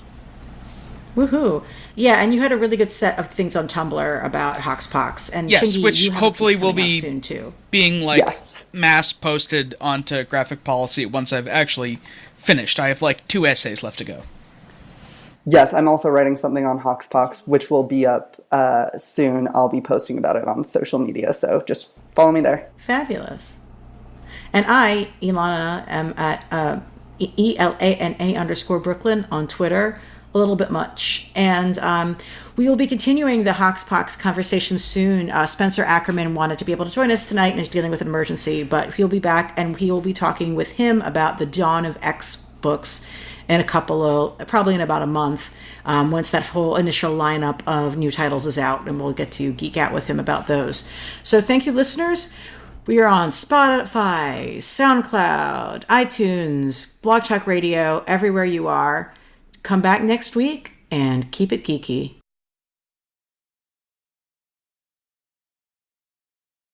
Hey, thanks for watching the previous video from Graphic Policy Television. Just by watching, you help support our site. Thank you so much. Now, if you're watching these videos, you probably care about geeky things like movies, television, comic books, toys, games, video games, you name it. You can go and subscribe right now to our YouTube channel to stay in touch and catch all the new videos, or check out our website at graphicpolicy.com. There's a nice link on this end of the video. But as always, thank you for watching. Keep on rocking and keep it geeky.